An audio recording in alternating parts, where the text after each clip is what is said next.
We're going to be doing a snatch tutorial, so I'm excited to share some tips with all of you on the kettlebell snatch. If you're here already, if you're waiting for this, let me know if there's anything specific that you want to learn about the kettlebell snatch today, if there's any particular areas that you need help with. I can better tailor this to help you out if you let me know in the comments. So please be sure to drop any questions or specific areas of the kettlebell snatch that you want to work on today. Now, before you spend time training the kettlebell snatch, working on the kettlebell snatch, it's important that you have mastered your kettlebell swing. Okay, so whichever style of swing applies to the snatch you're going to be doing, and I'll explain that in a moment, you want to make sure that you have that swing mastered so that you can assemble all the components, all the different parts of the kettlebell snatch more effectively and efficiently. If your swing has not been perfected, it's going to be a lot harder to ensure that some of the tips I'm giving you on the snatch make sense, because the leg action there is really important. Hi, Kettlebell Solo. Thanks for being here. Thanks for being my moderator today. Okay, so I'm going to talk a little bit about the different types of kettlebell snatch. So there's different types of swings some of you may be familiar with. So one of them would be a more of a hinge swing. We did this in the kettlebell swing tutorial. So hinging and straightening the legs. Okay, I would call this a hinge swing. Some people may also know it as like a hard style swing, especially when it's got the hard breathing with it, okay? And then the other style of swing is the pendulum swing. Okay, it's also known as the soft style swing or the sport swing. Okay, so all of those different types of swings can be used in the snatch. So for example, you have a hard style snatch, which I'm going to give you a disclaimer, I don't practice this a ton. I have practiced it for a while when I did a hard style cert some 6 years ago, but this is the one that I practice the least. So you're going to use that hinge style swing, and as you bring it down, flipping the bell over the top. Okay, so that's one style that you could do.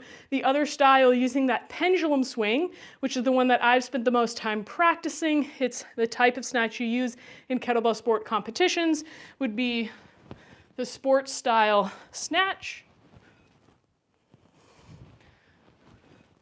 And then I would say there's one that's kind of a hybrid in between those two. Okay, so where you use a hinge, but you might use a corkscrew drop, similar to the kettlebell sport swing. Okay, so those, some people might call that a hybrid snatch. Those are the three most common variations of the kettlebell snatch. Feel free to let me know in the comments if there's one particular one that you practice or that you prefer, or one you want to hear the most tips on. Let me know in the comments. So in general, these different types of snatches are all going to have certain things in common. So a lot of the tips I'm going to give you today are going to apply no matter which type of kettlebell snatch you do. So the first and most important thing is that you're properly using leg action first. The kettlebell is driven upwards by the momentum of the legs, whether you're doing that hinge, okay, or you're doing the pendulum style swing. And after we use the legs, then we're going to move into the portion of the snatch that's called the acceleration pull, and then the hand insertion into that overhead position up top. So I would say probably the two most challenging parts for most people are going to be sort of the timing of that acceleration pull, and I'll show you what I mean by that in a minute, and the drop of the snatch. Okay, so well, timing of the acceleration pull and hand insertion, and then the drop from the top is always tricky for people. You know, if you ever catch your hands or get blisters on your hands from snatch, a lot of that is all about the timing of the drop from the top to make sure that you're not yanking on the skin of your palm. So the acceleration pull is after the legs have completed It's when the arms kind of direct the kettlebell up and back and then inserts. And it's similar with a hardstyle or hinge. The legs finish, so the legs finish, and then you're kind of pulling the arm towards you. I say kind of pulling because it's not really a pull with the muscles of the arm, rather it's a bit of a redirection with the shoulder, with either the arm and the shoulder or a little bit of rotation from the torso to direct the bell into that overhead position. And then you have, hi, happy camper, thanks for joining us. And then that acceleration pull or that redirection of the kettlebell allows for the time, because you're not actually really pulling hard with the muscles of the arm, you already gave the kettlebell the lift with your legs, then you have time to kind of move your arm and position your hand where you need, opening the hand so you can slide it through the kettlebell handle into that overhead position. Okay, and that means we're going to talk a little bit about your hand insertion.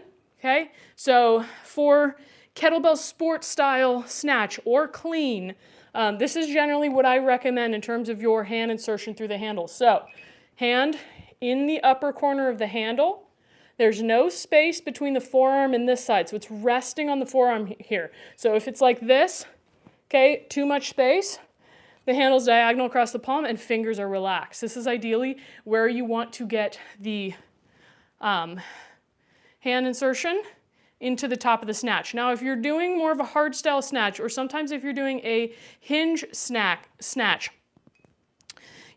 some people may prefer to be more in the middle of the kettlebell like this, okay? So it kind of depends, personal preference, but generally this is what I recommend because it's more relaxed, like the grip, your forearm's gonna be more relaxed here, so it's gonna be more efficient. If the kettlebell is bending your arm back like this, you're going to be straining your grip and it's really just not going to be comfortable on your shoulder, on your arms. Okay, so that's where you want to catch. Now, okay, so after you get your leg action down, and again, this should be mastered through the swing. For example, with your pendulum swing, ideally, there should be a kind of a float point at the top of your swing, okay? That float point is like where I could release the bell for a second and it would float up, okay? So that's what I want to remember, is that even if I kind of let go of the kettlebell, there's going to be a moment where it's suspended there. Now, it's less obvious with a hinge swing. You can do that. There's going to be a similar float, okay? But because you're kind of directing the kettlebell forward with the hinge leg action, it's going to come forward a little bit, which is why you kind of have a little bit more of an aggressive acceleration pull with a hinge style or hard style type snatch. But with a pendulum swing, you want to think of that float point is where you want to open up the hand and insert it and drive it through the kettlebell handle. Okay, so it can be useful to practice some swings with a bit of that, you know, float at the top. You don't have to take your hand all the way off the kettlebell handle, but open and close and get used to that, where you want to think about opening the hand once you've done that acceleration pull, right? So once you've redirected the kettlebell, opening the hand and sliding it through the kettlebell handle to make sure that hand inserts all the way. Okay, and then the same idea if you're doing a hinge. Up, there's the float point. You want a little pull from the upper back, and then you want to punch your hand through to the ceiling. Okay, so what I want to tell you guys next. Does that make sense to everybody? Let me know if you have questions on what I talked about so far with regards to that hand insertion. Now, the challenge, I think, with a technical move like the kettlebell snatch is the best way to get good at it is to do focused practice with a light kettlebell. If you go too heavy too fast, it's too difficult to get the technique down. If you're not paying attention to what you're doing and trying to feel what's happening with your body in the kettlebell while you're practicing, it's going to be very difficult to make adjustments. So it's really important to be focused, and that means you might want to do shorter rep sets. So maybe you just do 5 really focused reps, and really try to feel what's happening. Another really useful tool is taking a video of yourself from the side and then watching it in slow-mo and pausing it at different parts and seeing if you can tell what's happening when. Because the biggest way that you can make adjustments is if you're first aware of what you're doing. If you're not aware of what you're currently doing, then you can't make the correct adjustments for it to go more smoothly. Yes, Man Agarwal said light bells are the way to go. Yep, light bells are the way to go to learn your technique. Okay, so another thing that I think is underrated is shadow belling, which means without actually holding your kettlebell, mimicking the different stages of the movement. So this is one of the first things I would recommend you do before you even do the snatch with a kettlebell, okay? Maybe we're doing the hinge style. So you're pushing with the legs, complete the legs first, the bell flies up, you use the back to do the acceleration pull and direct the kettlebell towards you, and then you punch it through, right? So maybe you practice that here in slow motion. Legs, it floats. Legs float. Okay, and practice it in slow motion until you get the timing right without thinking. Once you do that, you want to practice it in slow motion, you want to practice it faster, no longer in slow motion. Okay, you want to be able to get the timing right quickly without the kettlebell. Because if you don't get the timing right without the kettlebell, there's little to no chance you're going to get the timing right with the kettlebell. It only makes it harder when you grab the kettlebell, okay? So make sure that you're doing that practice without the kettlebell first. Okay, so similar idea with the pendulum, if you're doing a pendulum or sports style snatch, okay?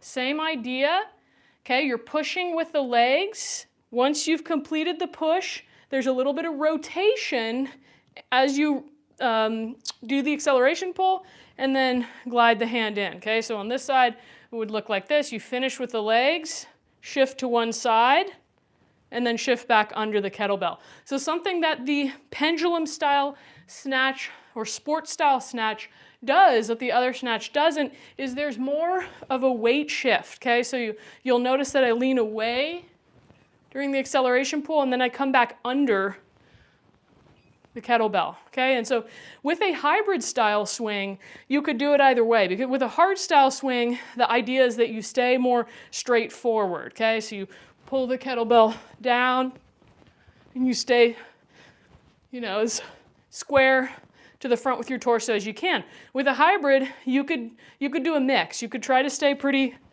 square, or you could add a little bit of shift if you want, okay? So it's kind of up to you, and it also depends what you're working with the kettlebell snatch. Is your goal to work on your speed and power, in which case focusing more on being snappy and staying square might be the way to go. If you're focusing more on efficiency and endurance, if you're doing kettlebell sport, then your goal would be to be as efficient as possible with the snatch and use a little bit of that weight shift as you're doing the lift.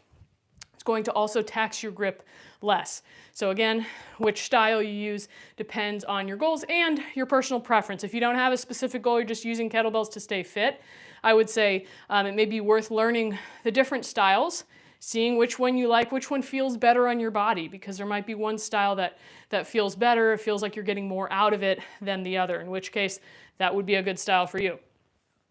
Okay, so we talked about the hand insertion a little bit. Let me know if you guys have questions on the acceleration pull and the hand insertion. Well, let me troubleshoot a little bit before we move on. So one of the most common things that I see happening with the kettlebell snatch, with the acceleration pull and the hand insertion, is that people don't let go of the belt early enough. They're hanging on to that kettlebell handle, okay? So it might look something like this. I don't know if you can see that, but you notice at the top, the bell goes like this. Whoop, and it slams down on the forearm, okay? That's a good recipe for bruising and forearm injuries if you're doing that over and over again. So what that means is that you're likely using a lot of arm muscle to pull the kettlebell, and your timing is off for the hand insertion. So you would ideally want to practice some of those drills where you find your float point with the kettlebell, okay, and practice releasing your grip a little bit. You need to learn how to open your hand earlier to insert through that bell handle. So that's a good drill to work on if you're struggling with that. The other thing that frequently happens is people don't finish with the legs before they start their acceleration pull or before they start using their hand. So that might be something like as they're still going up, like as the legs haven't straightened yet, you know, they're kind of pulling the kettlebell to the top, okay? And that's often going to mean that the kettlebell kind of pulls you back in the overhead position. So make sure that the arms follow the legs. The legs begin, the arms finish, okay? So you want to make sure that the legs are like pushing the arm. So there should be a support from the body, from the hip as you extend your hips, okay? Or similarly, if you're doing pendulum swing and extending your hips are pushing your arm. And so the initiation of that movement comes from your legs and then it transfers to your arm. If you start pulling too early before your hips have finished doing their work, you're going to really use the arm, you're going to really use the back, your timing is going to be off. So again, this comes back to your timing on your swing should be immaculate before you start practicing the snatch. Okay, so if you guys have any questions on specific parts of the kettlebell snatch, let me know in the comments. I'd love to address your questions or troubleshoot the issues that you're having there. Otherwise, I'm just going to keep moving on and talking about different parts of the snatch. So, overhead position. What's important here, as I mentioned, hand position overhead. Ideally, your wrist is straight, fingers are relaxed. Again, some people may prefer bell more, like hand more in the middle. See, I'm not even good at it because I don't do it. But they may prefer this. I don't think it's the greatest because the ball of the bell is pushing into my forearm versus if I go here, the ball of the bell is kind of to the side of my forearm. So this is going to be a more comfortable position. That's important because you need to know where you're aiming for in your hand insertion to get overhead. Okay, the other important thing is that ideally you are able to keep your elbow straight and you're able to get your arm in the overhead without arching your back in order to get there, sticking your booty out. Okay, you should be able to pull the rib cage in, tuck the pelvis, and have the arm there. If you can't do that, I would highly, highly recommend working on your shoulder and thoracic mobility before you train a lot of snatches. You're just going to be beating up your back and your shoulders if you're trying to force an overhead position that you don't have the mobility for. Okay, so if you don't have the mobility, work on your shoulders, work on your upper spine's ability to extend. Okay, so then that kettlebell should be stacked over your joints, okay? Stacked over your shoulder, stacked over your hip. That way you're nice and efficient in that overhead position. Okay, so then when we do the drop, and I'm going to teach you the corkscrew drop, okay, which is the one where you turn the bell this way to drop it, because the other style of snatch where you flip it over the top and pull it down, I'm not as well versed at, honestly. I don't practice it much, so I'm not going to be teaching that one. I'm going to be teaching the corkscrew drop, which I personally prefer. It's more efficient. I think it's easier. I think you're less likely to have the kettlebell just pull and yank on the middle of your hand. Okay, so what we do when we drop is we're going to, and I'm going to show you the hinge version, and then I'm going to talk about some things that are a little more specific to kettlebell sport. Okay, so for the hinge, what you're going to do, you're going to like turn the kettlebell like this, and you're going to lean back a little bit. Okay, so you're counterbalancing the weight of the kettlebell here, and obviously you're not doing this, and this is going to happen quickly. So if you do it in slow motion, it's going to feel a little heavy on your shoulder, but we're going to be doing that quickly. I'm just going to show you in slow-mo, okay? So you're going to lean back a little bit as you turn the bell, and then you're going to drop your elbow to your hip. Okay, so you're going to drop your elbow to your hip as the kettlebell comes into your fingertips. So it comes into your hip, and then you want to allow the forearm to straighten into your hip, and then you go down. Okay, so again, you're going to turn the kettlebell as you lean back, Then you're going to drop your elbow down as the kettlebell comes into your fingertips. You're going to let the forearm straighten out into the hip. Boom, you go down into the hinge. Okay, so the reason, a few things to watch out for there. If you pull the bell down too quickly, or your elbow down, excuse me, too quickly like this, like you pull your elbow down too quickly like this, the kettlebell is going to yank you as it drops down. So it has to be, rather than this, and then this, see how this is a really tight angle of my arm here? And then the kettlebell has to go whoop, it's going to yank on your hand, okay? So what we want to do is this. Okay, so we want to see how my hand and my elbow are kind of in line, and then there's just a little extension there of the arm as we go into that backswing, okay? Rather than here, boom, bell yanks you more. Okay, so that's something that, again, it's going to take some focused practice. It's going to take videotaping yourself, likely from the side, to see what you're actually doing, okay? So let me show you that in real time. Okay, so I'm going to turn the kettlebell.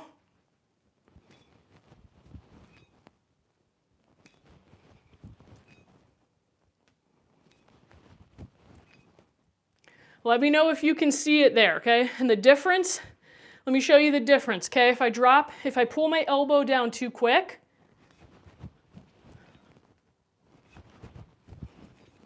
let me know if you can see the difference. Too quick, now I'm going to do it right.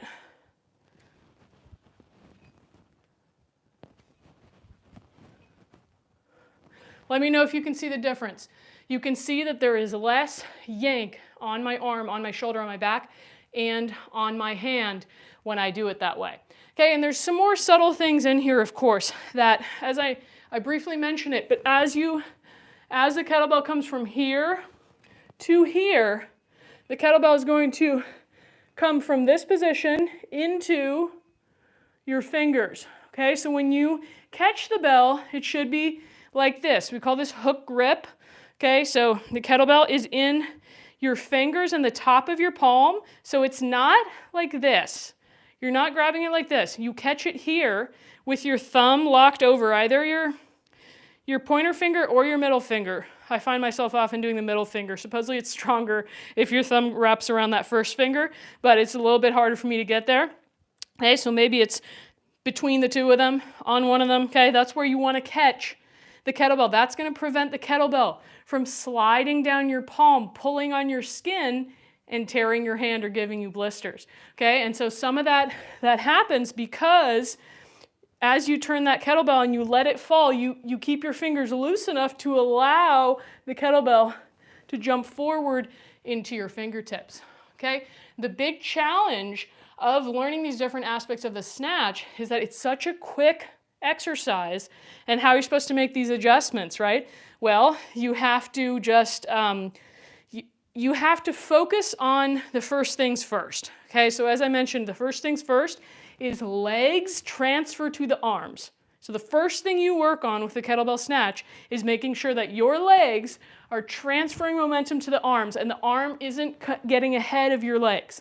If nothing else, that's the most important thing to focus on first, because if your leg action and your arm action are not in sync in the right way, you can make all the adjustments you want on the other stuff like your hand insertion, your drop, but it's not going to work. Okay, it's not going to work unless you have that timing down right. So that's going to be your first thing to focus on. Then over time, you refine everything else. Okay, and this is why the snatch is a technical movement. It takes a lot of time to learn. It takes months, it takes years to master, because you need to put in the focused practice. And you can't focus on 7 things at once. You have to pick one thing. So say you master your leg to arm action and that transfer. Then the next thing you focus on is making sure that your acceleration pull and your hand insertion are correct. Okay, and maybe you only practice the way up on your snatch and then you just bring it down to the rack and you just practice the way up and you bring it down and you stay really focused on just the way up and just one thing. Okay, so very often if we try to work on 3 things at once, we're going to do 0. If we work on one thing at once, we get that one thing. And once that's automatic, you can move on to the next thing. And of course, as I mentioned, it does matter which thing you focus on first, so there isn't an order to what you focus on. Awesome, Old Grizz definitely sees the difference. Thanks, South to West. Yeah, South to West said, I feel like if I watched video of myself working out, I'd feel so cringy. I get it. I sometimes feel cringy watching myself work out, but mostly I've just gotten used to it. If you're really serious about improving your technique on snatch, just do it. And you don't have to show anyone else. You don't have to post it anywhere, but it's a really, really useful tool. And if you don't know where you're starting from, then you're not going to know what to adjust. And you can watch all the videos you want of someone else, but you may have no clue what you're actually visually doing. And sometimes what we feel when we're doing the kettlebell snatch is not what it looks like, or we're not doing what we think we are. So it's really important to have both the feel and have the visual. You can also use a mirror. I have done thousands upon thousands of reps of the kettlebell snatch in front of a mirror because it is really useful. But again, the video is really useful to get the side view. In the mirror, you're going to be, you could try to watch yourself from the side. It's going to be a little difficult. You're mostly going to be able to watch yourself from the front, which is very useful, and you also need that side view as well. You're welcome, Lisa. Let me know if you have any specific questions. Okay, so we've talked about a lot of things on the way up, which is going to be, there's plenty of things there already. We probably could have even split this into, the snatch upswing versus the snatch drop, but I'm going to just give you all the info and you just take the bits and pieces that work best for you today. Old Grizz has a question. What's your hand position, thumb forward or back when the bell goes between your legs? Good question there. So there are different ways that you can do it. You can do it with your thumb forward. You can do it with your thumb back. It's personal preference. And I think it's important to practice both ways and seeing how it feels. There's some people that say it's dangerous to do your thumb forward. I personally have never experienced it being dangerous for myself or anybody I've coached. That being said, if it doesn't feel good on your elbow, don't do it. That's up to your personal discretion to find out how that works for you. I like to do snatch, especially a sports style or pendulum style snatch, with my thumb forward and my pinky pressed against the back of the kettlebell handle. I feel like this sets me up the best to then slide into that overhead position. Now, some people, I used to snatch with my thumb towards the front of the bell and turned back about 45 degrees, okay? Because I felt like that was easier because I just had to rotate the bell around in that same position. Again, I think you can experiment with different things, see what works well for you. Generally, I've often just started students with swinging with their thumb forward, okay? And then seeing how the snatch goes with the thumb forward. The reason I like thumb forward is it's easier when you drop the kettlebell. Like initially on the drop, your thumb should be forward. Okay, so initially, as you drop the kettlebell, your thumb is pointing away from you. Okay, then as you get into the backswing, you have the choice to either keep it there or let it turn and rotate into the backswing. Okay, so whatever style you do, the way that I would teach the drop is that your thumb is going to stay out and away from you the whole time until the arm comes into the hip. Then you choose rotate or not. Okay, and same thing as it comes out to go up, it's going to eventually rotate out because at the top, your thumb is forward. But good question. You could do it either way. Man Agrawal asked, do you recommend a reading list for studying more about kettlebell exercises? I don't have a reading list for you. I think that for learning a kettlebell snatch exercise, it depends on what kind of learner you are. If you're a learner that learns by reading, great, but I think the best learning for a physical exercise is watching, and watching other people, watching yourself on video, and practicing. And then taking, the video clip and seeing, does the visual match up with what you're feeling?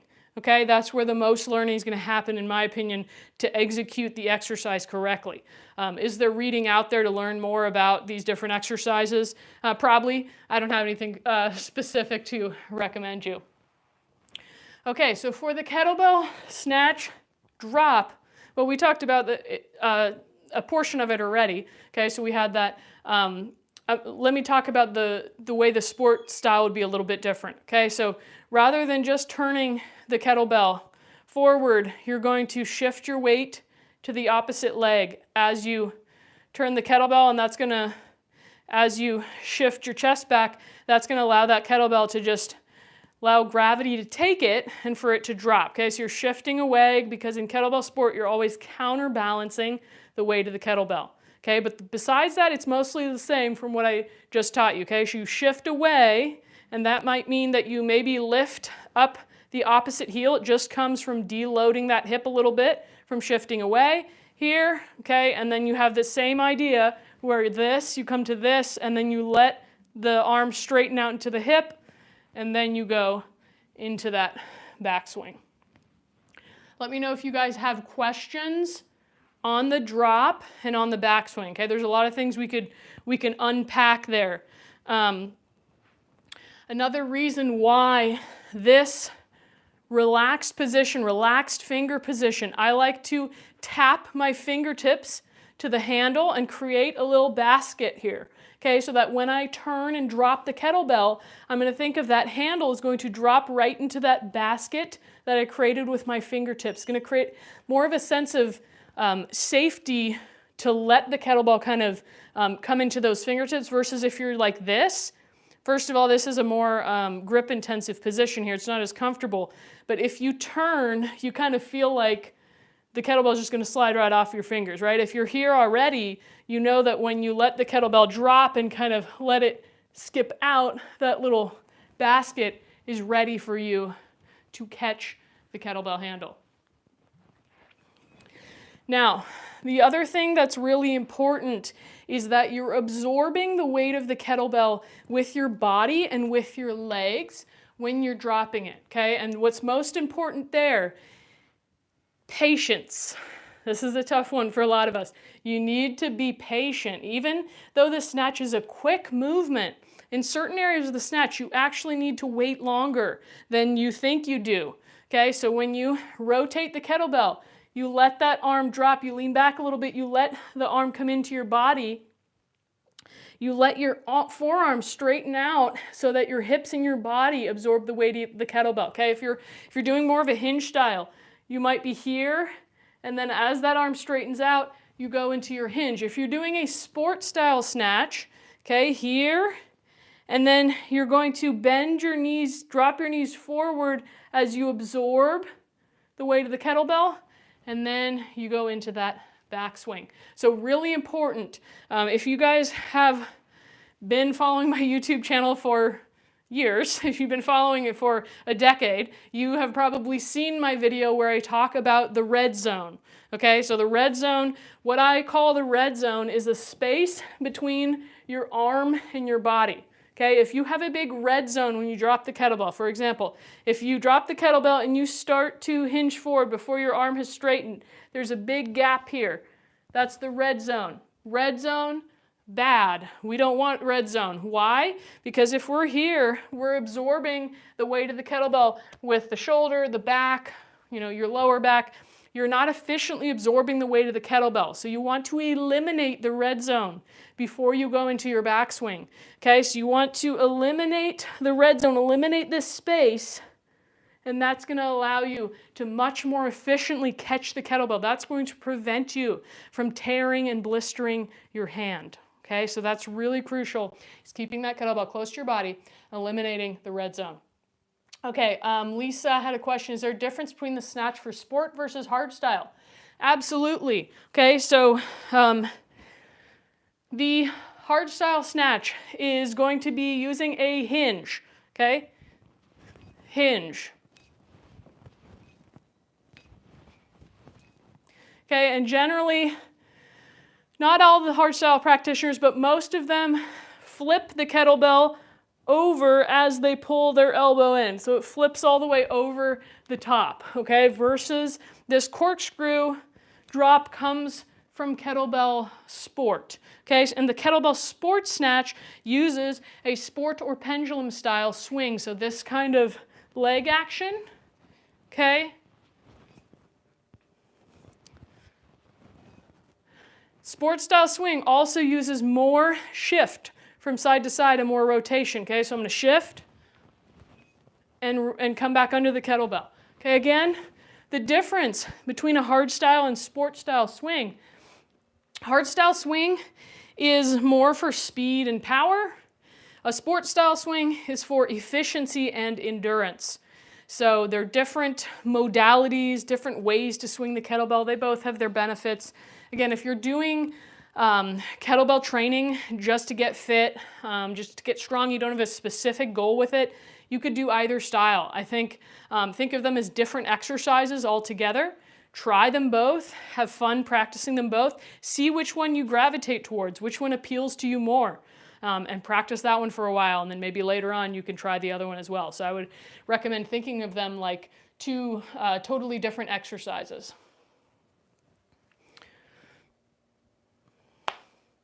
Thanks, Old Grizz. Thanks for the long time follow. Appreciate it. Glad to have helped you out. Thank you, Lisa, also for following.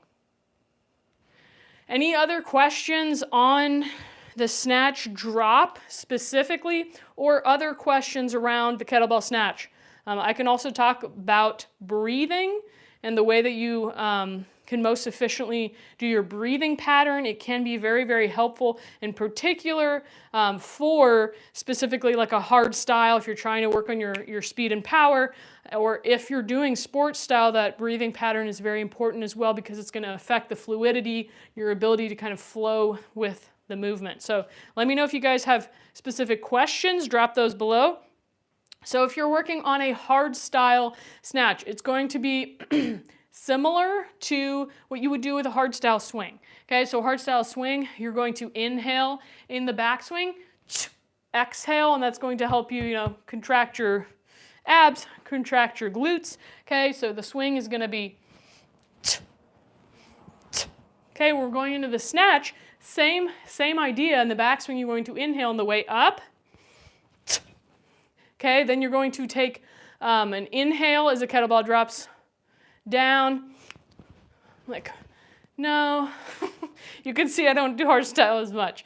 Okay, so you're going to go. I think you would probably take an exhale at the top.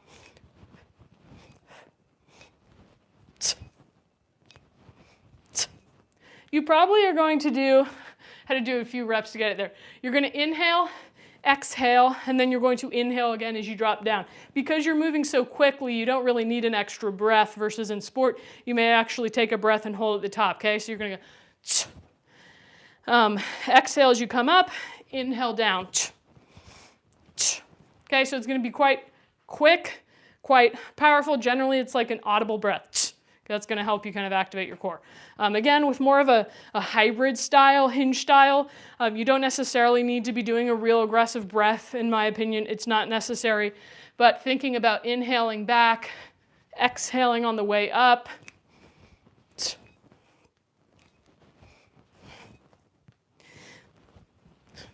Yeah, I think you don't really need an audible breath necessarily, okay? So for kettlebell sport, the breathing pattern here is actually going to be the opposite, because in kettlebell sport we use something called anatomical breathing, which is a more natural way to breathe. That essentially means anytime you move more towards a fetal position, you're going to exhale, and anytime you kind of move towards an open chest position, you're going to inhale. Okay, so for the kettlebell sport swing, that's going to look like exhale into the backswing, inhale up, exhale back, inhale up. For the snatch, it's going to look like exhale back, inhale up, exhale overhead. Inhale at the start of the drop, exhale. Okay, so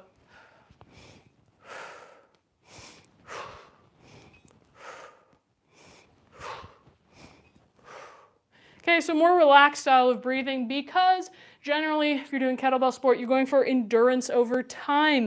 If you were to breathe like you were doing with a hard style snatch, it would jack your heart rate up. It would tire you out. So you need a more relaxing form of breath that flows with the movement. Mountain Man said I look like a skinny version of Richard Simmons. I'm going to take that as a compliment. Any other questions on the snatch? questions you guys have for me. I'd love to address any specific, if you guys have any specific things that you're experiencing challenge with on the snatch or something you want to troubleshoot, let me know. Kush Lemon, I would recommend maybe cleaning up your act, otherwise we're going to block you. Moderator, you might need to block him if he decides to continue. Okay, cool. He was blocked. Ronnie and the next guy also want to make jokes, which is okay as long as you don't go further than that. Any other questions? Serious questions on this exercise or anything specific you'd like me to troubleshoot?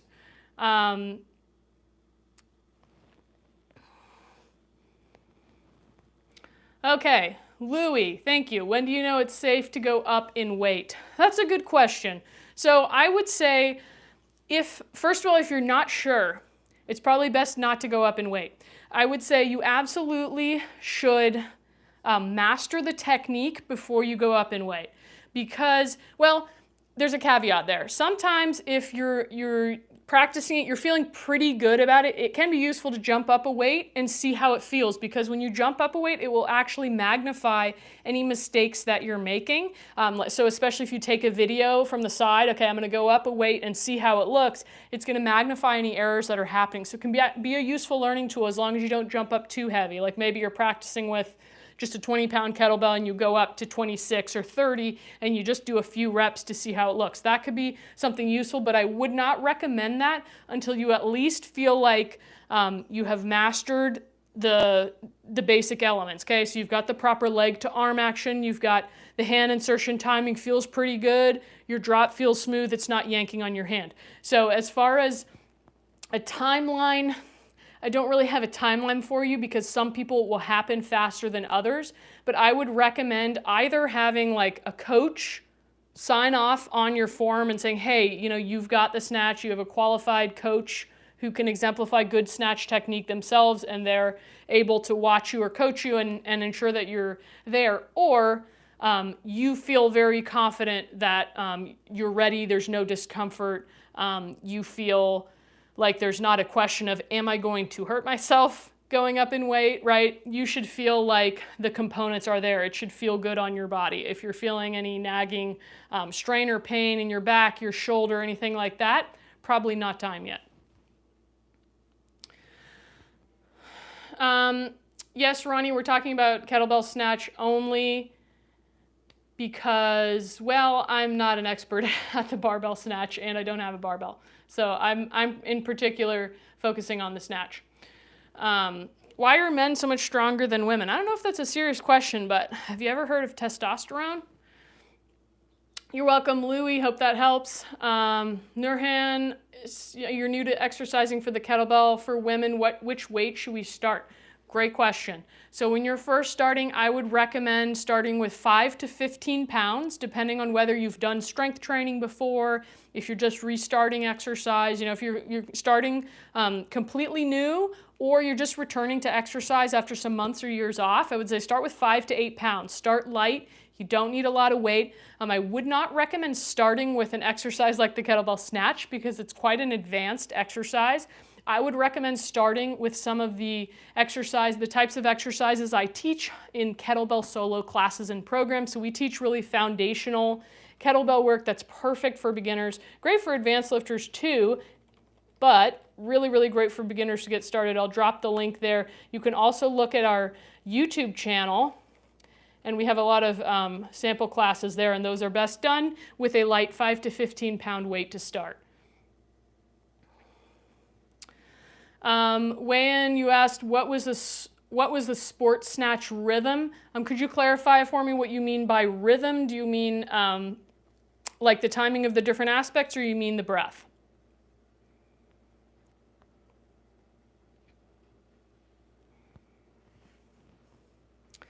The tempo. Okay, well, the sport snatch, so as far as it's going to be, you're going to use like the pendulum swing, right? So the pendulum swing is going to be a double knee bend here, okay? So the timing for that moves with the kettlebell. So it's the natural speed of the kettlebell. You're not trying to really speed it up. You're not trying to really slow it down. You're just moving with the kettlebell. So the snatch would be the same idea. You want to make sure you're using your legs first, overhead, okay? And you can hold overhead as long as you want. It depends on, again, what you're training or what pace you're doing if you're working kettlebell sport, okay?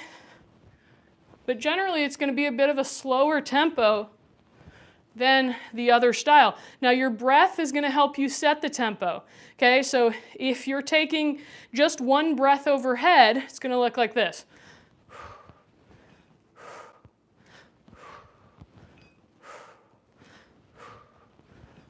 You could also do 2 breaths overhead.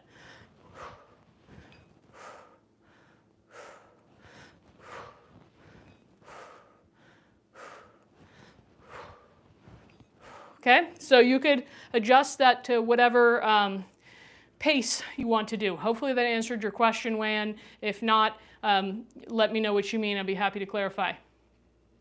Any other questions you guys have on the kettlebell snatch, on the breathing? You're welcome. Thanks for your question. Let me know if you guys have anything in particular you're struggling with. Is anybody struggling with wrist pain? Is anybody struggling with like blisters on their hands? Let me know. Louie, good question. Does the half snatch have the same benefits? Okay, so half snatch he's talking about is going to be here, right? You're going to go up, bring it down to rack.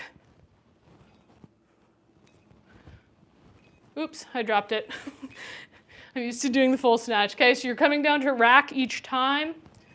So the benefit, there's many benefits to the half snatch, okay? The benefits for the half snatch, first of all, really great if you're just learning the snatch, because the drop is the trickiest part for many people. Avoiding the drop altogether initially can help you just focus on getting that most important first key right, which is, as I mentioned earlier, if you were here, legs to arms, right? That the legs push the arm, the legs initiate the movement, the arm follows. That's the most important key. So the half snatch lets you focus on that.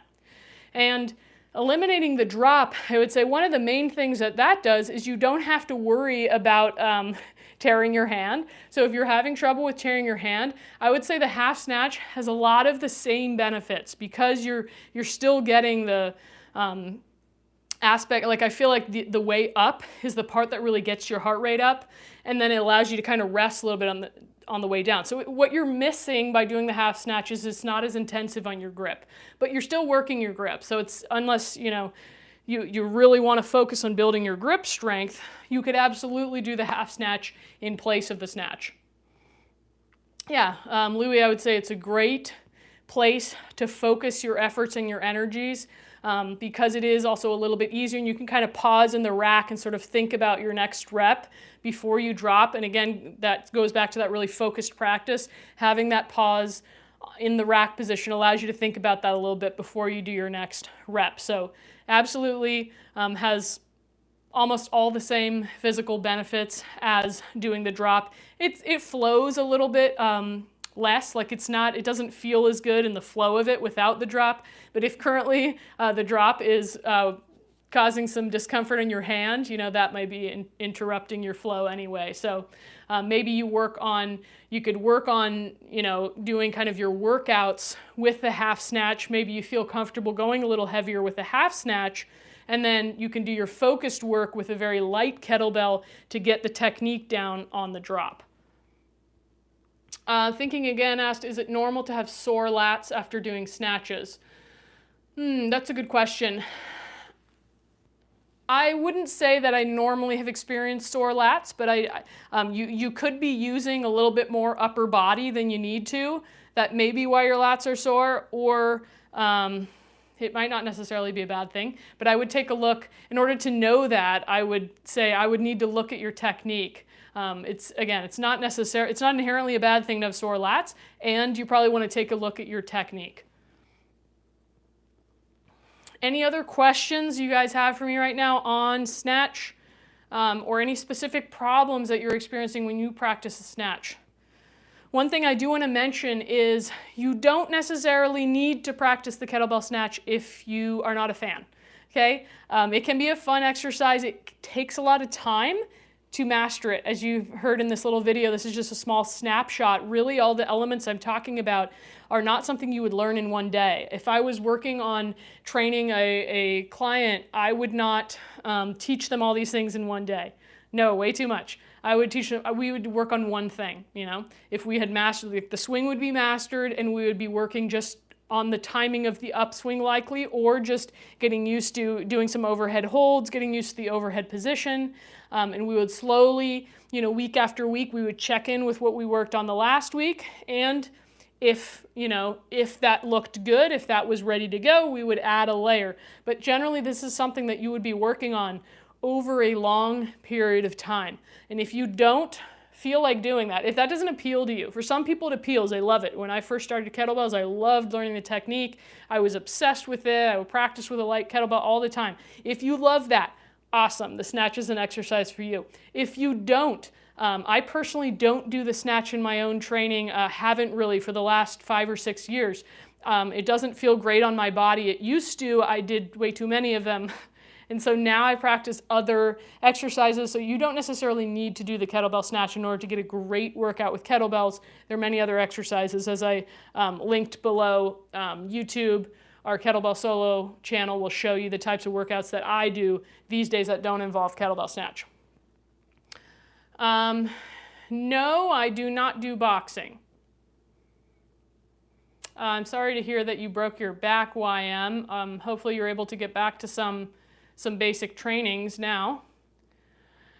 Okay, Kettlebell Solo has a great question. Of course, Kettlebell Solo wants to know this because I was mentioning Kettlebell Solo. What are some alternative exercises to the kettlebell snatch? So some alternative exercises, well, first of all, the most basic alternative exercise to a kettlebell snatch is a kettlebell swing, right? So doing just a kettlebell swing is a great way to get almost all of the same benefits that the kettlebell snatch has.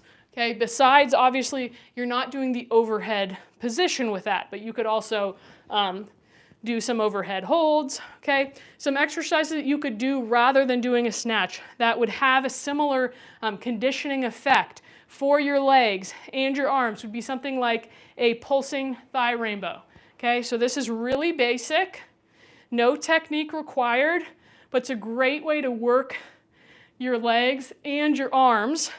Again, it's not overhead, but as I mentioned earlier, overhead mobility is really important for a snatch.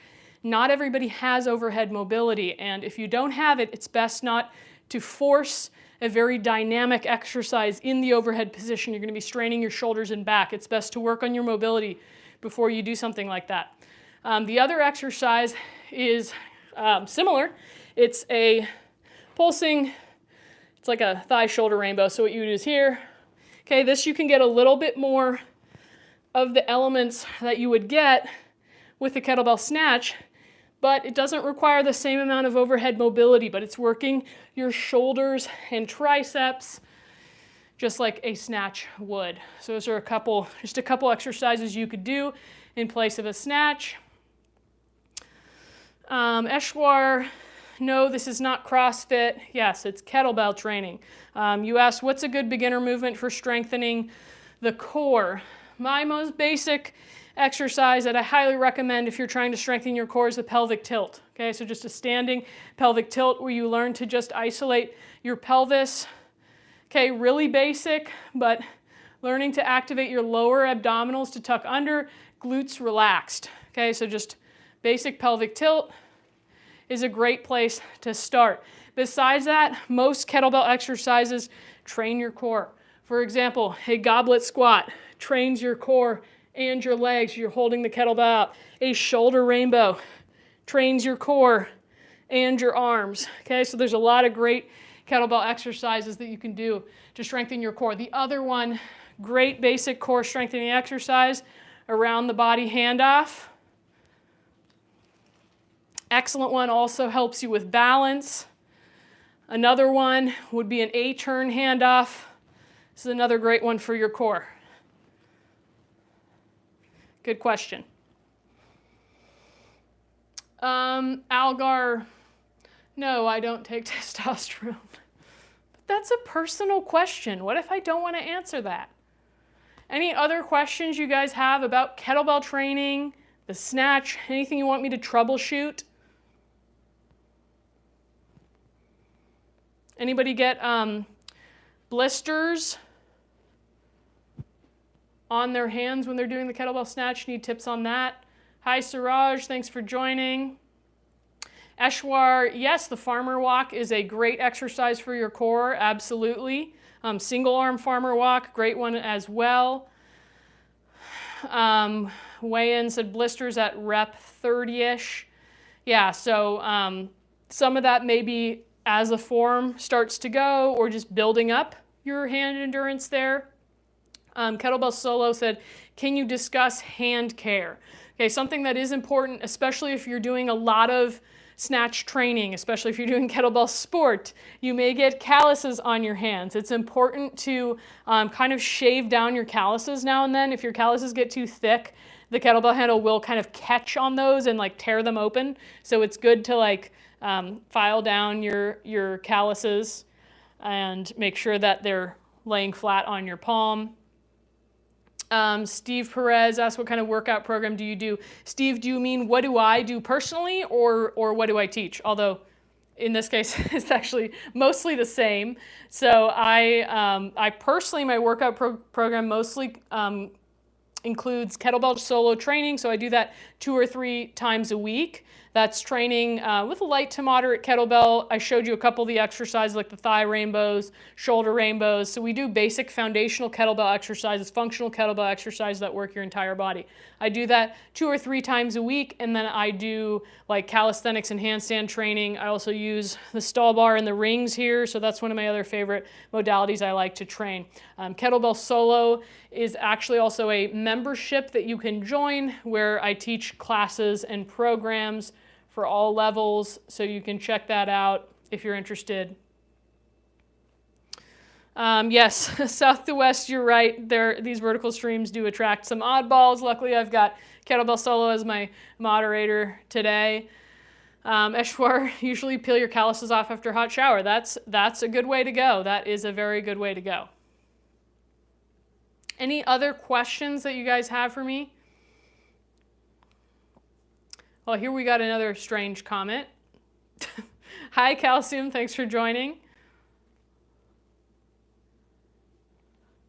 Okay, Michael Phillips, how about double kettlebells? Michael, what's your question about double kettlebells? Is it about snatching double kettlebells or about training with double kettlebells?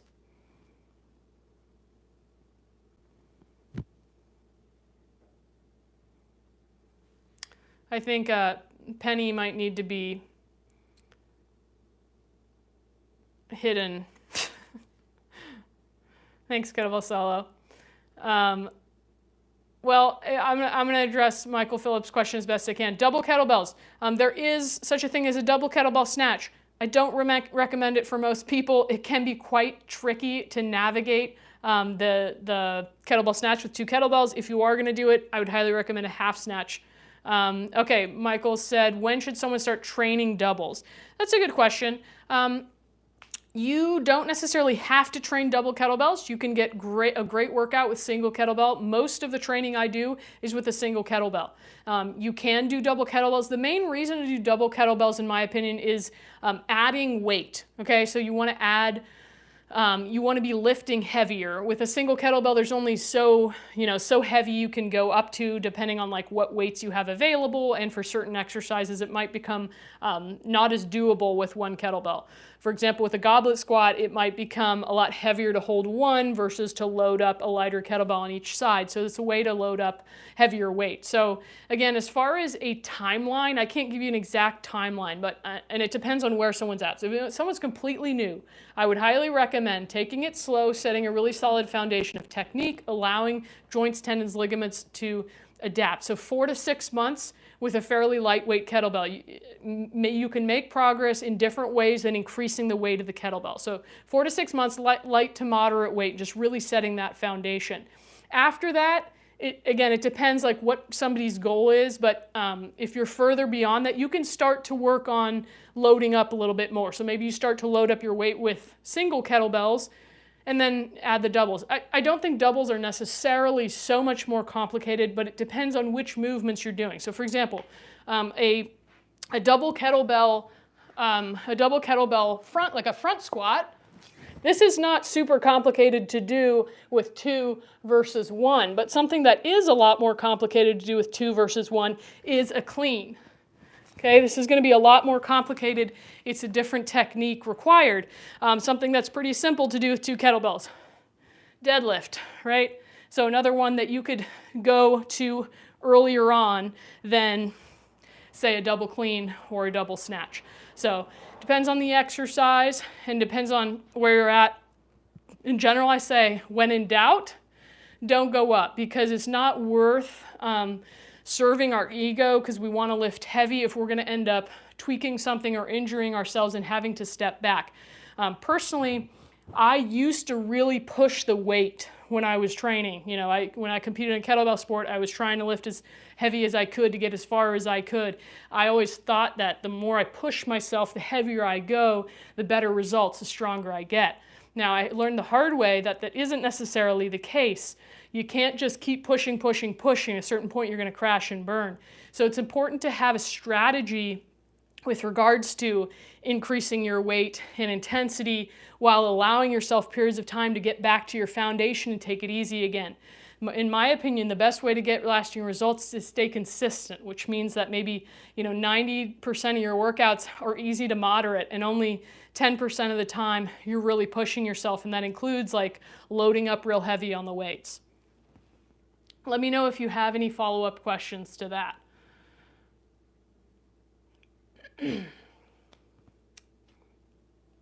Okay, so train, feast, fast. I'm not new to lifting, but I am to kettlebells. So you're saying one kettlebell is good enough. What about progressive overload? Good question. So absolutely, you can make a ton of progress with a single kettlebell. Progressive overload is important. Progressive overload could be as simple as you have better mind-body connection and you're better able to contract your muscles, and the exercise actually becomes harder because you're better able to apply your force to it. Another way would be you change the complexity of the exercise without changing the weight. So for example, something with that would be from going from a regular deadlift to a B stance or kickstand deadlift, okay? So there's ways to advance the exercise. There's ways to change your time under tension to make it more difficult. Again, same example with the deadlift, easier, here, harder, slow, right? More time under tension is also going to add progressive overload. You could also, if you're working on your conditioning, you decrease your rest time. Okay, there's a lot of different ways to do it, and weights, increasing the weight is one. So that is one way that you can go.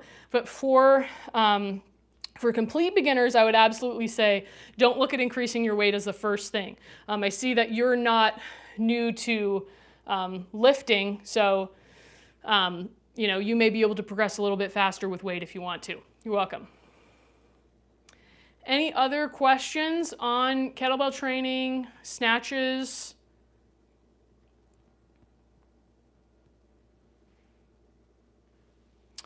Okay, Eshwar asks, are kettlebells good for cardio? I want to incorporate more cardio into my weight training, but I hate the treadmill. Absolutely. Kettlebells are great for cardio. One of the best things about kettlebell is that you're training your strength and your cardiovascular fitness at the same time, especially with exercises like the swing, like the snatch, like the pulsing thigh rainbow I showed you. There's many ways to work on your cardio with kettlebells. It's a great tool for that. Before I forget, I want to let you guys know that on Wednesday, I am going live at 9 a.m. Pacific time, and I'm going to be talking about I didn't write my topic down over there. Kettlebell training for ages 40 and beyond, okay? So if you're over the age of 40 and you want to know more about kettlebell training and how it can be beneficial for you, or if it's beneficial for you, how to do that, what's the best way to approach your training, then join me on Wednesday because I'm going to be talking about that, and make sure to bring your questions. And Thursday, what am I doing on Thursday? Thursday, I'm going to be talking about, I'm going to make sure that I'm getting the days right on these for you before I tell you what it is. Yes, so Thursday, we're going to talk about one of the most commonly asked questions, which is how to choose what kettlebell type, brand, and weight to buy. So if you've ever been confused about what kettlebell to get, whether you're new or if you're looking to like upgrade your kettlebells, if you're not sure what the difference is between competition and cast iron kettlebells, Thursday at 4:30 p.m. Pacific time, I'm going to be talking about that. So make sure to join me if you have questions about what type of kettlebell. Awesome, Michael. I'm glad that title sounds good to you. So that one will be Wednesday at 9 a.m. Pacific time. Hi, Tony. Thanks for joining from Brazil. Let me know if you have any questions about kettlebells. Calvin, I'm training for a 10-minute set. I move up weight when I can do 140 reps. Does it seem like a good rep count to increase weight? Should I increase weight when I get to 200 reps? Good question, Calvin. Calvin, what weight are you currently training for your 10-minute set for? Generally, I would recommend for kettlebell sport type training, when you're working towards a 10-minute set, be able to make the time first, that's the very first, be able to increase your reps, and then increase weight. Now the rep count specifically, with an 8 kg, you should be able to hit at least 200 reps, if not more, before you move up, for your long sets at least. That's not to say you can't do some shorter training sets with heavier weights, but for your longer work sets, you should be able to do over 200 reps. For a 12 kg, you should also be able to do at least 200 reps, if not more. With the 16 kg, I would say that 200 to 220 reps for a guy is a great benchmark before you start working those long reps with a 20 kg kettlebell. Okay, and again, that doesn't mean you can't do some training with heavier weights for shorter sets, but that is what I would recommend. Once you get up to 20, again, I do think, because the 24 is really like, that's when it starts getting tough. So I would recommend, like for example, I think my PR with the 16 kg kettlebell and snatch was something like 240 or 250 reps. Okay, so for the guys, I would say absolutely you should be able to do probably 220, 240 with from 16 kg all the way down. Ideally, you should be able to 200 reps with the 20 kg before moving up to the 24 kg.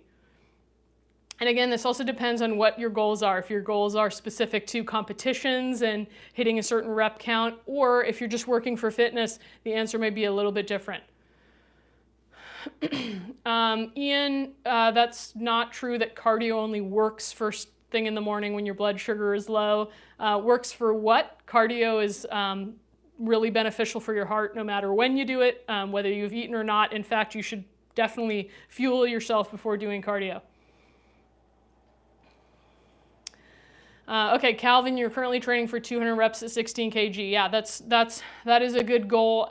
If you haven't done 200 reps with a 12 kg, if I was your coach, I would say you shouldn't be trying for 200 with a 16 if you haven't done it with 12 and you haven't done it with 14.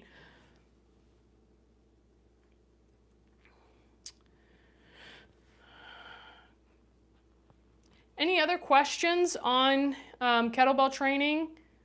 On snatches? Calvin, let me know if you have any follow-up questions on that.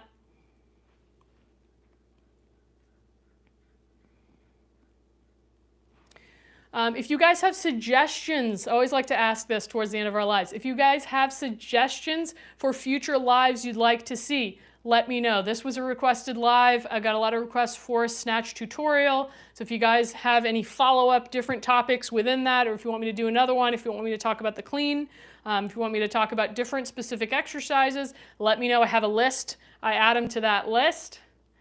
Sticks066, how do you keep track of 200 reps? I lose track with way less reps.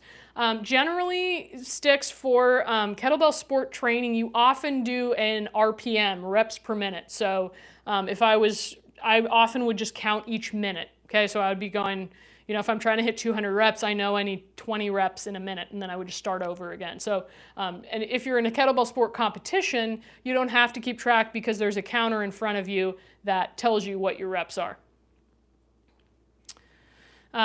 You're welcome, Eshwar. Thank you for joining. Appreciate it.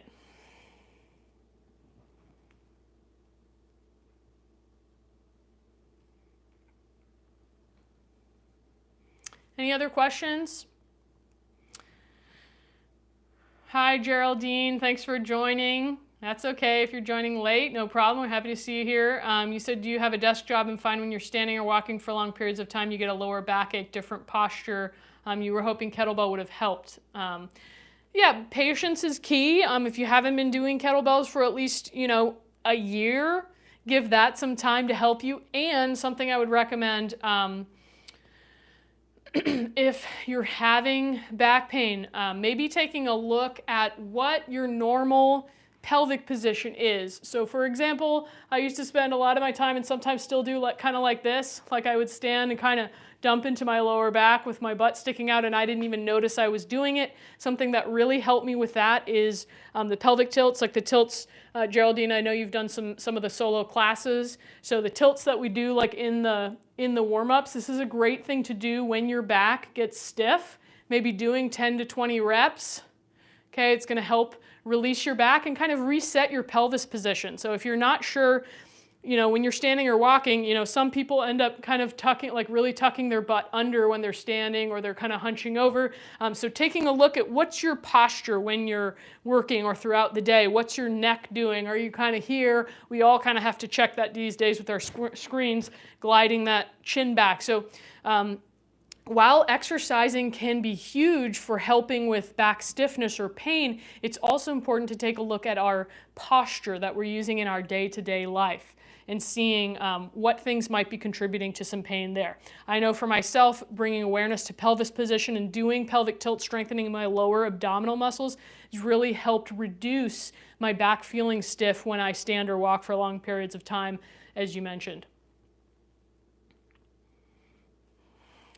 Any other questions or suggestions for future lives that you guys would like to see? We will be doing a live tomorrow at 9 a.m., Building Strength at Age 40 and Beyond. And then on Thursday at 4:30 p.m. Pacific Time, I'm going to be talking about how to choose kettlebell type, brand, and weight, which is a really common question. Train, feast, fast, 18 kg kettlebell for ex-lifter. Thoughts? I'm thinking lighter isn't better. Are you talking about for what are you going to do with your kettlebell? Generally, I recommend when people start, well, again, this is me recommending for kettlebell solo, the style of training we do. It doesn't require a lot of weight, so 18 kg would be way too heavy for a lot of the moves that we do. But if you're just going to do like deadlift, squats, swings, it may be okay. Again, it depends also where your form is. If you don't know how to swing yet, I would not start swinging with a 35-pound kettlebell because likely when anybody first swings, they do it wrong, and ideally you do it wrong with a lighter kettlebell so you don't tweak anything than with something heavier. So I'm all for lighter kettlebells. I think you can get a great workout with less wear and tear on your body with a light kettlebell. Yes, Geraldine, pelvic tilt is key. Really helps you to build the awareness and really making sure that you're connecting with your lower back muscles and your lower abdominals and that your glutes are relaxed when you're doing your pelvic tilts. Hi, Taimur. Thanks for joining from Pakistan. Okay, I see here we've got a question. When you swing the kettlebell, do you lower the shoulder and take it back to begin with? Let me see. I'm trying to think exactly what you mean when you say that. When you swing the kettlebell, do you lower the shoulder and take it back? So when I swing the kettlebell, I don't really want to be like lifting my shoulder up like this. So when I'm swinging the kettlebell, I want to kind of think of gently engaging my upper back to keep my shoulder down. Okay, so when I'm swinging here, I'm going to keep my shoulder kind of connected to my body rather than swinging it out real far or lifting it up. Okay, if you lift it up, you're going to be overly activating your traps. The swing is primarily a leg exercise. Glutes, hips, hamstrings, quads. You're not using your shoulder so much. So the shoulder should be engaged to kind of help it stay in place and not get yanked around by the kettlebell, but you're not really using, you're not using your shoulder to swing the kettlebell. Hope that helps. Let me know if you have a follow-up question. Okay, any last questions or suggestions for future live? I'll take one or two more questions. You're welcome. I'm glad that helped you, that was what you're looking for. If you guys have more questions, if you have more specific questions about the swing, I did a kettlebell swing tutorial last week. I'll drop the link here for you, but you can find it under the lives on my profile, but just drop the link there if you want to look at the swing tutorial. Check it out. Train, Feast, Fast, thanks for joining. Appreciate it. If you have any suggestions for future lives, future content you'd like to see, please let me know.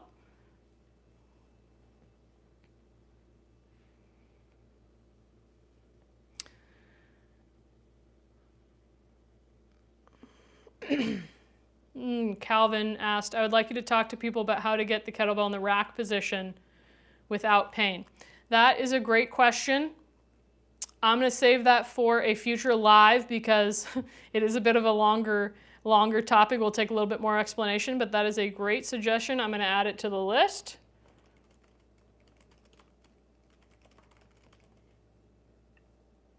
Yeah, because we could do a whole live on that topic, and that's definitely an important one.